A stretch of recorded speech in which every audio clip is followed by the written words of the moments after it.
For the buffer lab you have to make two solution. One is buffer A, another one is buffer B. From the calculation you already got how much amount of the sodium acetate you supposed to add for the buffer A and B. Okay, so to make the buffer A and B solution, first what you need, you have to have two of these volumetric flask, 100 ml volumetric flask. You see these are the 100 ml volumetric flask. So first you need to wash it. Okay, so first we have to wash it first one time with the water, normal water, and 2 to 3 times with the distilled water. Okay, 3 times with the distilled water. So after you wash it,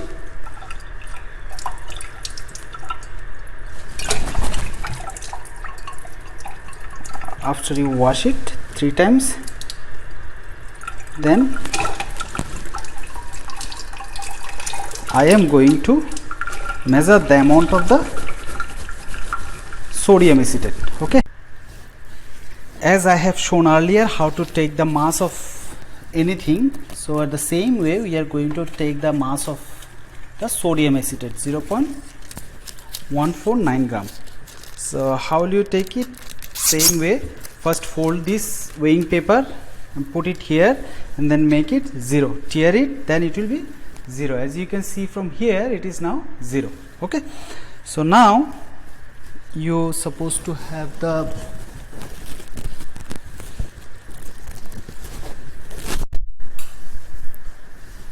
spatula. So you are going to, if any other contaminant is present over here, then you have to remove all these things. Okay, so once you have done it, then you are good to go. Okay, so then we are going to add sodium acetate anhydrous. Okay, this sodium acetate anhydrous, how many?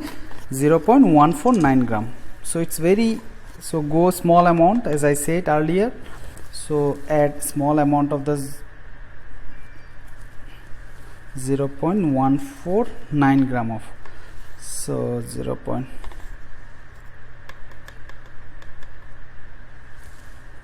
Since it is very small amount, little amount, so I am going to add very carefully, because it's better to go from small amount to the larger amount than the opposite one. Okay, so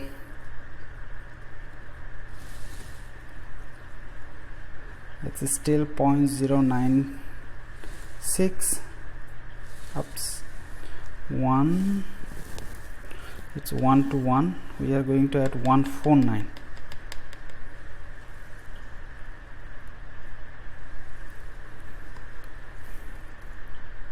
So 143, it's 144, so this 145,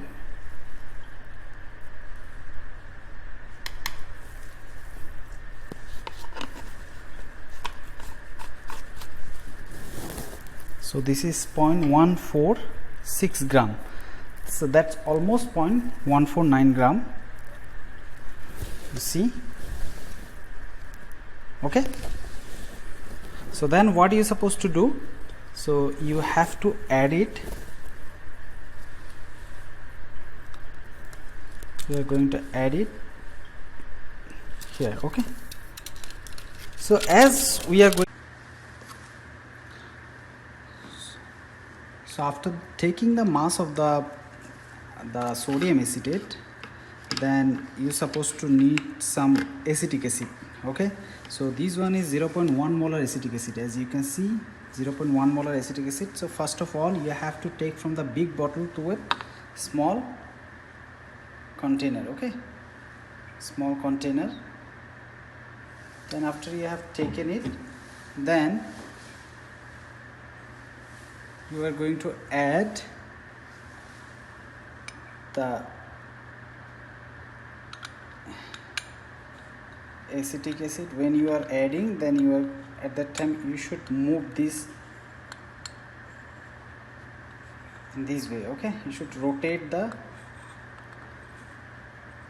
volumetric flask so that all the liquid, all the sodium acetate is now settled down inside the volumetric flask. Okay, as you can see, there is no leftover over here. Okay, so again, acetic acid you have to add. Actually we supposed to do this in the fume hood, because the acetic acid is the pungent smell, but because since I need to take the video, so that's why I am not doing it inside the fume hood. So I have added more, so it's not yet close.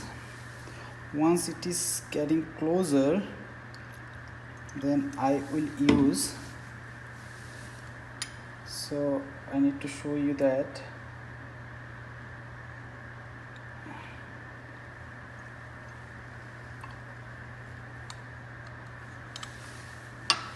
Okay, so once it is close, as you can see here, it's very close to the line. Okay, this line and this is very close to the line. So once it is close, this is the plastic pipette. This plastic pipette we are going to use. I have taken a little amount of the sodium acetate, acetic acid, then I am going to add it. Okay,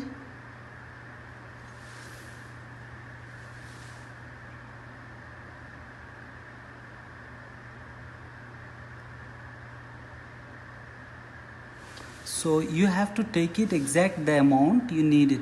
As you can see here, there is a line on the here. Okay, and the lower meniscus should be exactly same as the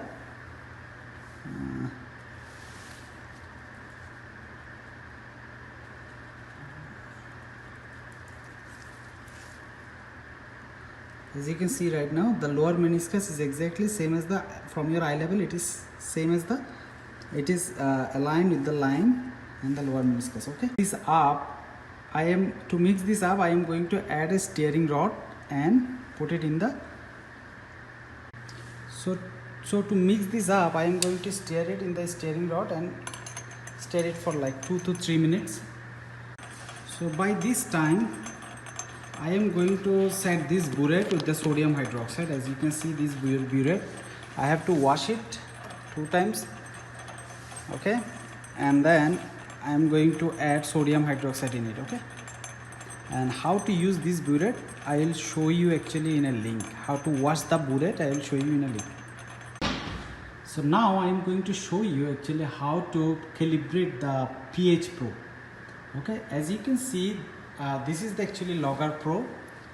Okay, as I told all of you that this Logger Pro is very convenient, and it is here, this is actually connected, it can read the data, it is connected to the pH probe here. This is the pH probe, as you can see.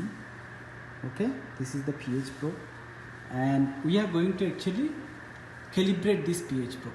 How I am going to show you. Okay, so first what do you need? You have to open this program. So how can you open it? You will open it from here. Okay, so it's supposed to be here. So once you open it, you see the pH probe, the pH is showing. Okay, so once the pH is showing, then what do you need to do? So after that you have to go to the program and then experiment. You have to go to the calibrate, as you can see here. So this is the calibration. So we are going to do actually 2 point calibration. Okay, so reading 1, reading 2, you see calibrate now. If I put it, so then this is actually, you should take a look at this. If the voltage is changing, you should not put the value here. Since the voltage is not changing anymore, so we are going to put it the 4. Okay, put it 4. You know the pH of that one is 4, so keep it. Then, so since it's a 2-point calibration, so after that, after the calibrating with the 4 pH buffer, then I am taking it out and then wash it with the water. Okay, and then wash it with the water. Then after that I am going to put it inside the pH 7 buffer. You see the pH 7 buffer. Okay, pH 7 buffer. So once you put this inside the pH 7 buffer, so as you can see here, the voltage is going to go down, right? The voltage is going down 1.60, it was before 1.62. So once it is going to be stable, then you have to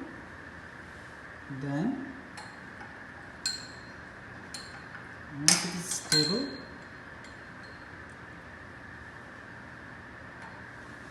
so it's stable now. So then we are going to put the value of this. We know that it is 7 pH, right?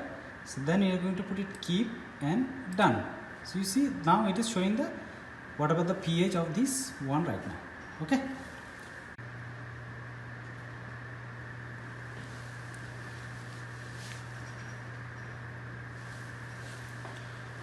Once I have finished with the calibration of the pH probe, then I have to take the sample, that means 10 ml of buffer A, right? So before taking it, you have to wash this. You see, as you can see, this is a 10 ml of pipette. Okay, this pipette you have to wash it. Okay, we normally use as a pipette filler, we use this syringe, okay, and with a rubber tube. Okay, so it's very convenient. As you can see, you can pull it here very slightly, okay, and you can pull on this side. Once you are pulling, then the water will start to get inside it, the test tube, or inside the pipette. Okay, so once you have taken the exact 10 ml, okay, then you can take it out. So when you have taken since you have to take it exact 10 ml, so you can take it a little excess amount and then you can fix it. Okay, I am going to show you. First let me wash it with the distilled water.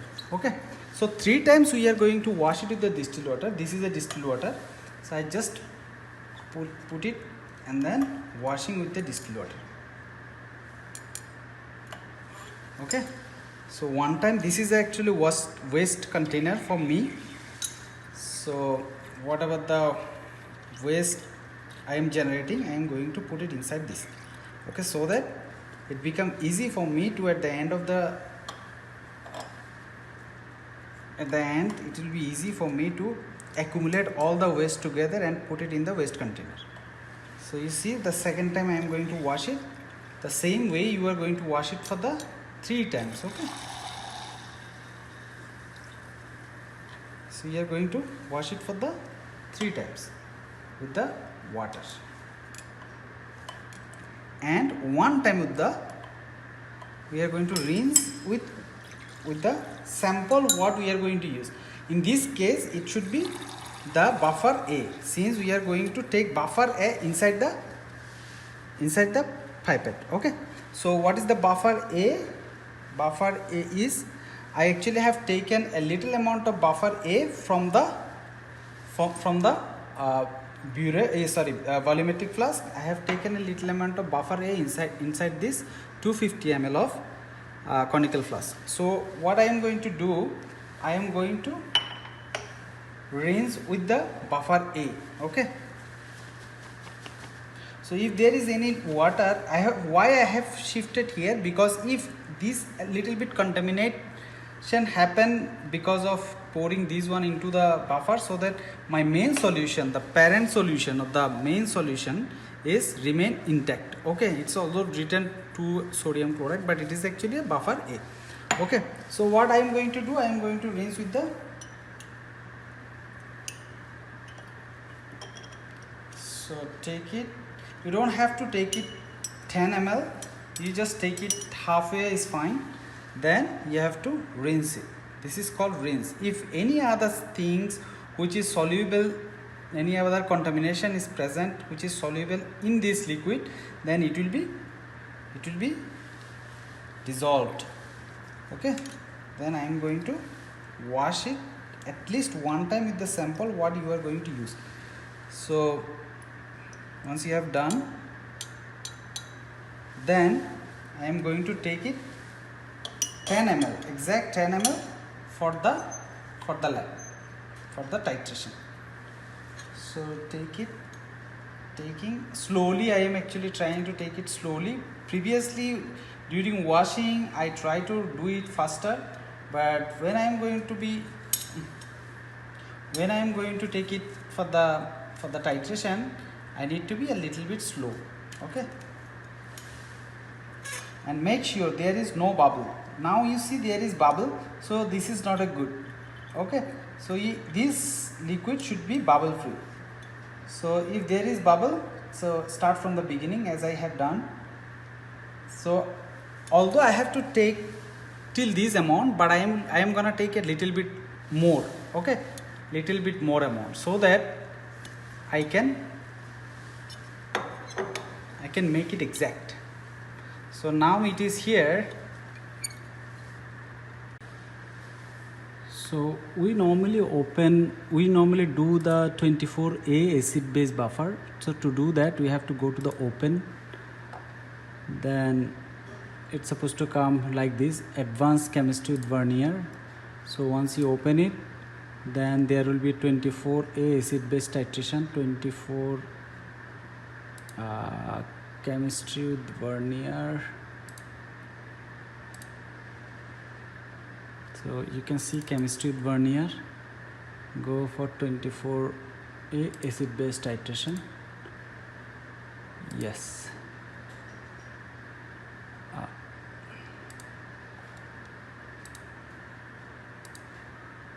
Open 24.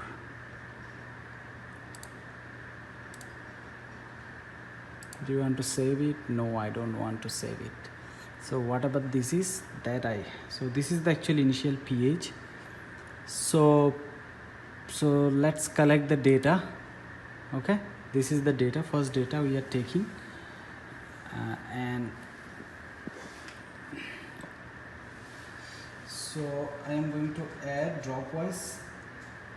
So the volume is actually right now 0. Okay,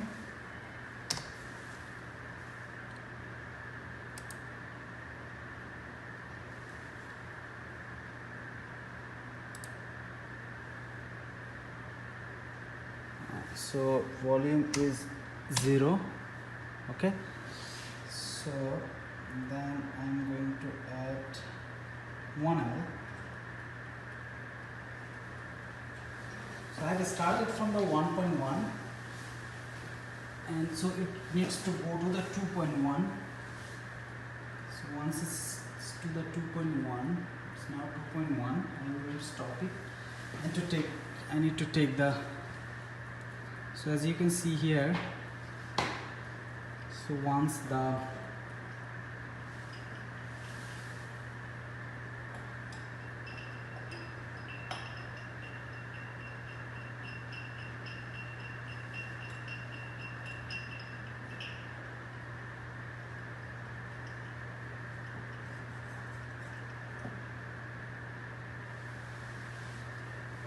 it is stable, then I am going to press on the keep. You can see here, so it is 1 ml and done. You can see, so this data is recording here. Okay, so now the next 1 ml I am going to add.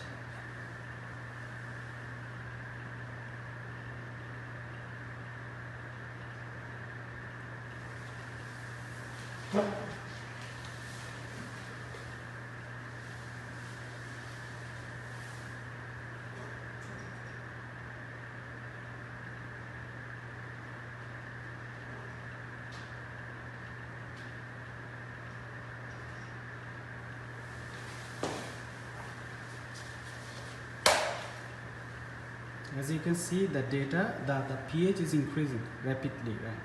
With the adding of the acid with the adding of the base to the acid, the pH is increasing.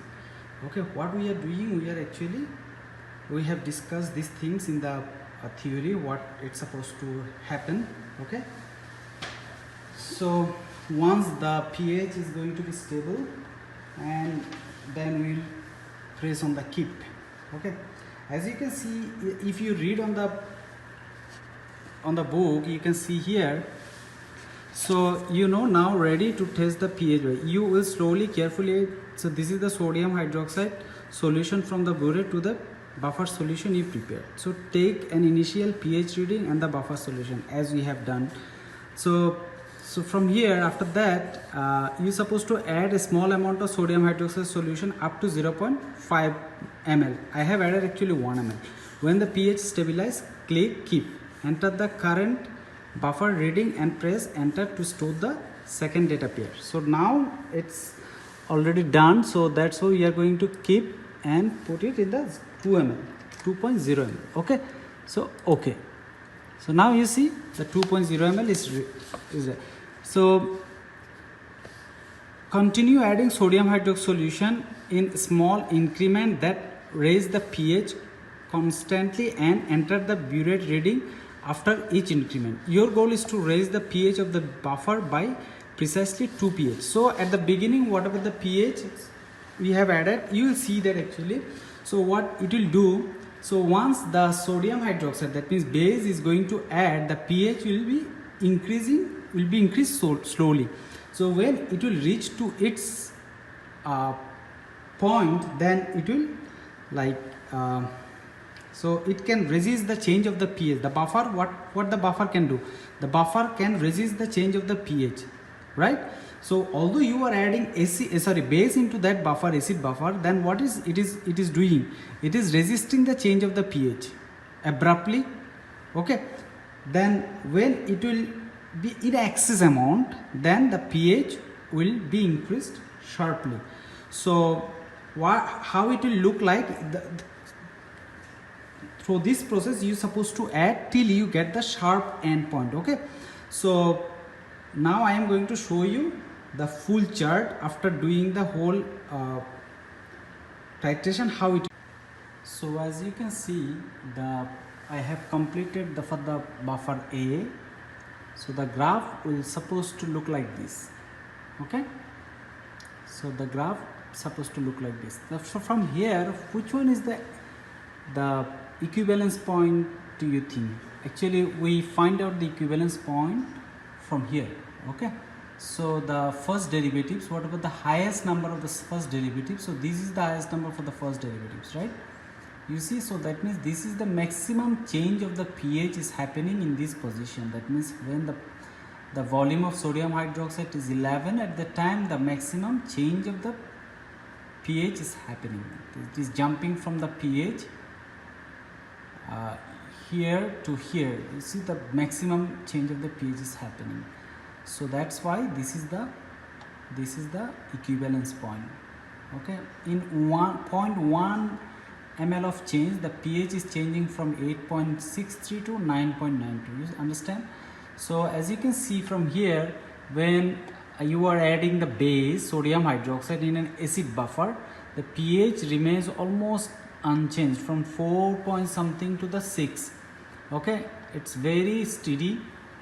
So once you have added excess amount of the base, that it increases the pH sharply. The pH increases sharply. So this one is the equivalence point. You need the equivalence point for the calculation. So at the same way, you will do the for the strong buffer, for the buffer B. Okay, so this one I am going to stop.